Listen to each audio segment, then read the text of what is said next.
Hello comic book guys and gals, and welcome to Comic Mag Musings. I am your host, Bill Miller.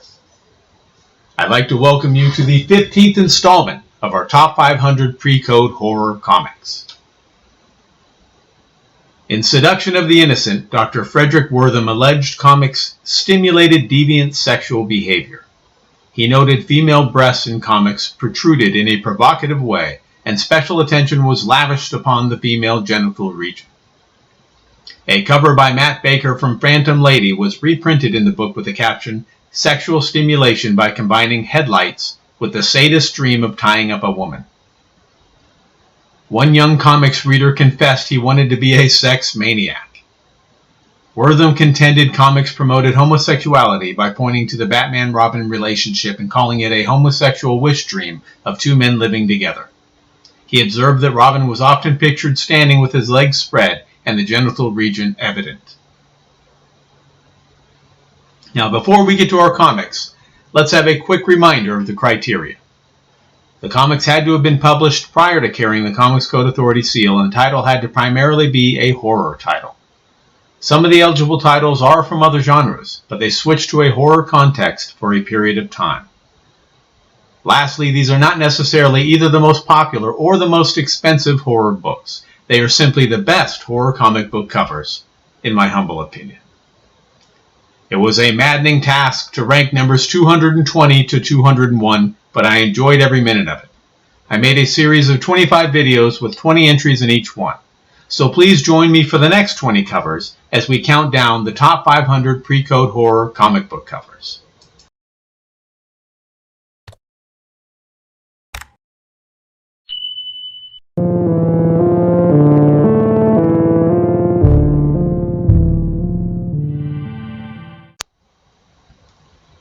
Alright, leading off our list at number 220, we have Vault of Horror, issue number 32, from EC Comics, published in September of 1953. The cover artist is Johnny Craig. Now, this cover would have ranked much higher were it not censored. Creeping up at number 219 is Adventures into Weird Worlds, issue number 22, from Atlas/Marvel. Produced in September of 1953. Cover art is by Bill Everett. A blonde in a red dress in bondage has been absconded by a flying vampiric ghoul. Haunting us at number 218 is Adventures into the Unknown, issue number 34, from ACG. Out in August of 1952. And we're not positive, but the cover artist is believed to be Ken Bald. A lovely orange background, skulls in the foreground, a skull-headed snake, and a possible witch doctor are all packed into this cover. Spooking us at number 217 is Uncanny Tales, number 17, from Atlas/Marvel. Hitting the shelves in February of 1954. The cover artist, again, is Bill Everett. We have a blonde in a red dress being carried by a headless corpse. But fear not, our hapless corpse can find his head resting comfortably in a freshly dug grave. At number 216 is Chilling Tales, issue number 17, from Youthful. Hitting the stands in October of 1953. Cover art is by Matt Fox. A plethora of creepy, crazy ghouls adorn this cover. It isn't for everyone, but I do enjoy Matt Fox's art. Stabbing away at number 215 is Adventures into the Unknown, issue number 36, from ACG. Produced in October of 1952. The cover artist is Ken Bald. Now this is one of the most unique imaginings of a werewolf that I recall seeing on a comic book cover. Screaming away at number 214, we have Chamber of Chills, issue number 11, from Harvey, published in August of 1952. Cover art is by Lee Elias. Smoke and fire and an awful hooded creature walking off with an unconscious blonde.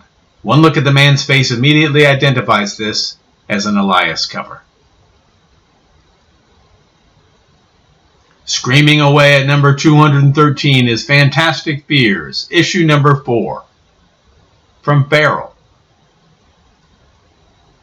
out in November of 1953.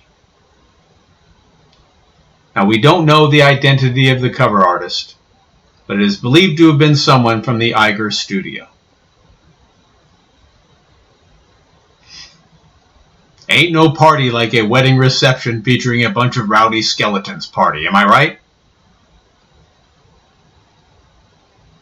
At number 212, we have Adventures into Darkness, issue number 8, from Pines, hitting the shelves in February of 1953. The cover art is by Rocco Mastroserio. If there's anything zombies can't stand, it's a gold brick gravekeeper. If you're a slacker, you may receive an unwelcome visit in the middle of the night. Fleeing into number 211 is Mass Comics, issue number 2, from Rural Home, produced in May of 1945. The cover artist is L.B. Cole. Demons, masks, floating heads, and El Diablo himself are packed within a scarlet cover.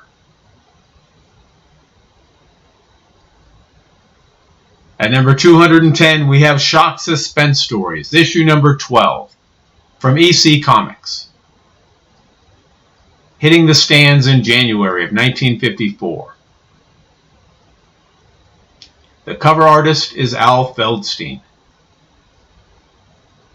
Now, this is one of the most famous drug addict, drug withdrawal covers ever. It is also a hypodermic needle cover. Slashing into number 209, we have Journey into Mystery, issue number 11, from Atlas/Marvel, hitting the shelves in August of 1953. The cover artist is Russ Heath. A grisly, angry zombie is wreaking havoc in a graveyard. The splashes of purple are certainly a plus. Chopping away at number 208 is Adventures into Weird Worlds, issue number 25, also from Atlas/Marvel. Seeing sunlight in January of 1954. The cover art is by Joe Maneely. A woman in a red dress has a full dance card as she and her skeletal partner cut a rug to a melodic tune played by a band of skeletons. At number 207 is Ghost Comics, issue number 9, from Fiction House, published sometime in 1953. The cover art is by Maurice Whitman. A blonde in a red dress, in bondage, helps battle a baddie and his ghostly cohorts. Guns and lead pipes are involved in a no-holds-barred battle. Spiriting in at number 206, we have Mystery Tales, issue number 17, from Atlas/Marvel, published in January of 1954. The cover art is by Russ Heath. A blonde in a red dress and her skeleton captor seem to leap off the page in a barrage of rich colors. Crawling in at number 205 is The Thing, issue number 8, from Charlton. Produced in May of 1953. The cover artist is Bob Forgione.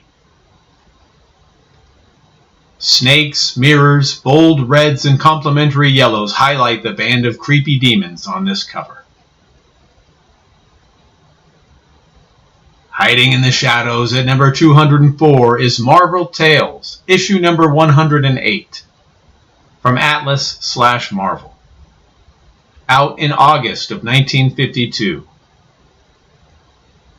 The cover art is by Joe Maneely.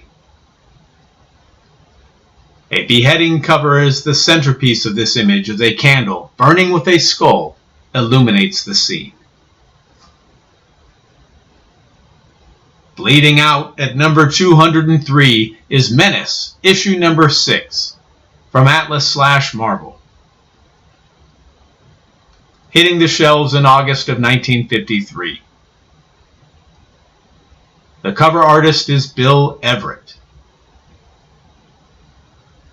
The fear in the man's face, the finely rendered skeleton, and colors that are out of this world. Slithering in at number 202, we have Mr. Mystery, issue number 17, from Stanley Morse.